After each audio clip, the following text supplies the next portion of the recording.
Hey you guys, welcome back to another episode of the Cupcake Engineer. So I figured now that all the holidays are done, we're resuming work, our somewhat normal lives, I figured we could all use kind of a little bit of a stress reliever. And when I think of nice, calming, relaxing, I think of tea and especially lavender. I love a good lavender tea. Honestly, anything lavender. And if you would have told me like 4 or 5 years ago that I would love the flavor of lavender, I probably would have thought you were insane. If you haven't ever tried anything lavender flavored, it kind of sounds odd, especially since lavender is often used like in cleaning products. You might think of your laundry detergent or maybe your hand soap or something like that.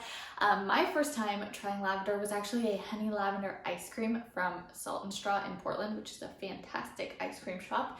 If you're ever in Portland, I actually think they have one in LA too, but that's besides the point. And from that moment, I fell in love with lavender. I've only ever had one other type of lavender cupcake though, and that was a lemon lavender cupcake, which was amazing.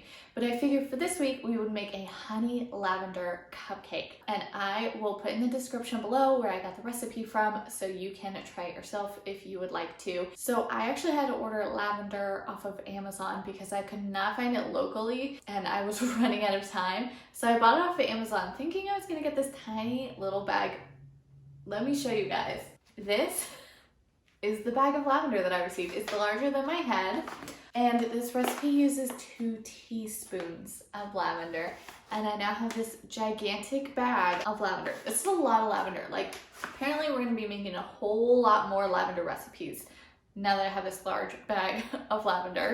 But as you guys saw already, I've already made the cupcakes, and I'm filming all this kind of after the fact, a few days after I've actually made the cupcakes. And if I was going to go back and do the recipe again, I would lessen the amount of lavender in the recipe to a teaspoon, maybe a teaspoon and a half.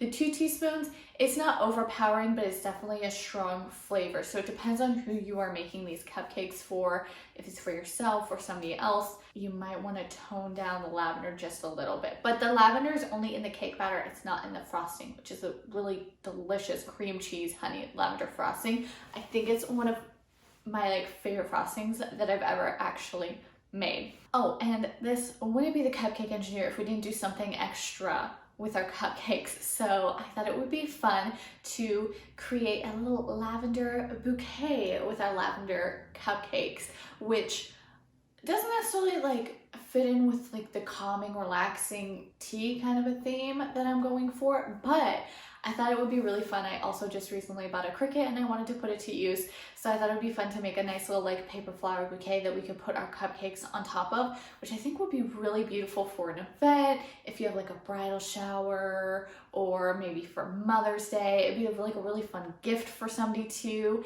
So we are gonna be turning our cupcakes into a lavender flower bouquet at the very end of this video. So make sure you keep watching. So now that the cupcakes are done and finished, our next step is, of course, creating the frosting.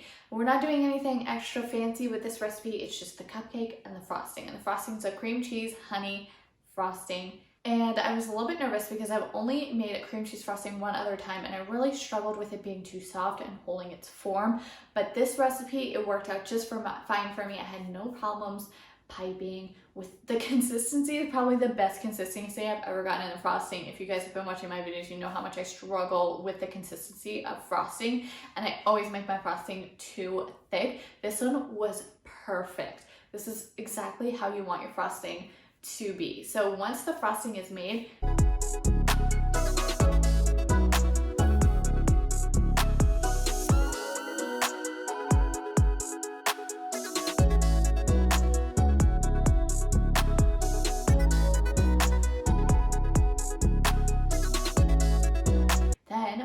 we go into piping, and I'm just using a simple star piping tip for this go around. You can of course do something fancy and exciting if you really want to, but I wanted to keep it simple for this recipe.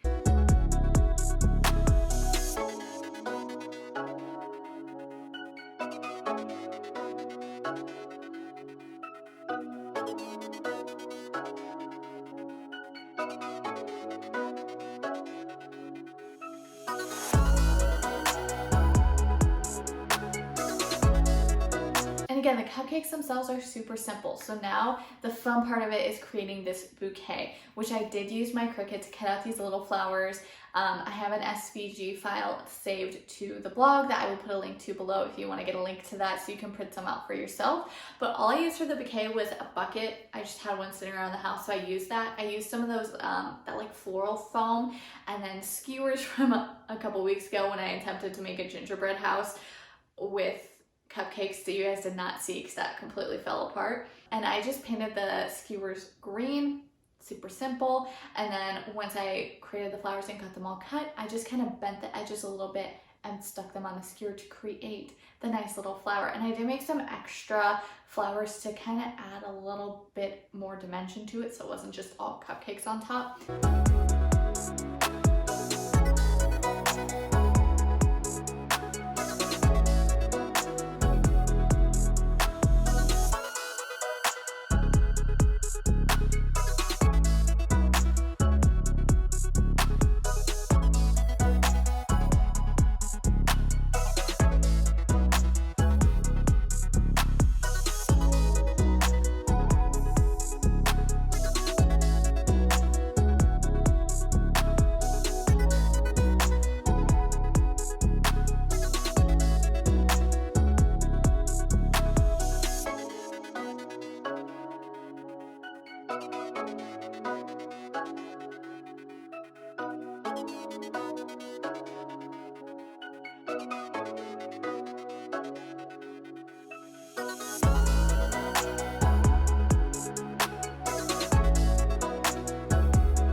Then of course the easy part was just putting the cupcakes on the very top. I did leave the very tip of the skewers a little bit bare. I didn't paint the end of it. I actually just put some masking tape on when I did paint the sticks and then took the masking tape off because I didn't want to risk getting paint inside of the cupcake, like chipping off, causing any weird health issues.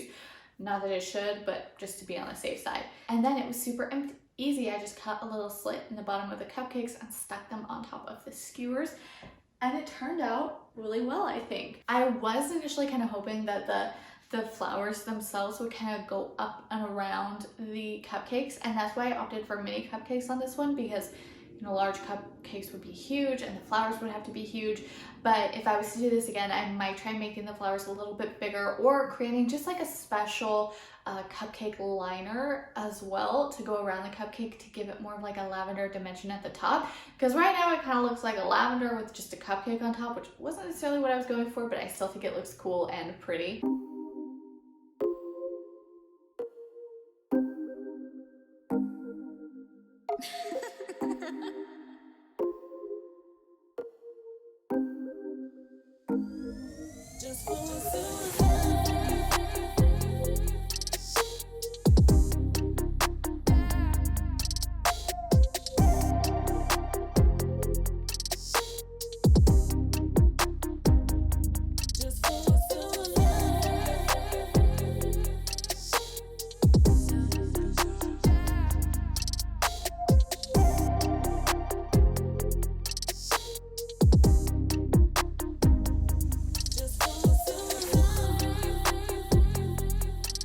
So this is what we ended up with, and I do think it looks like a nice cute little lavender bouquet.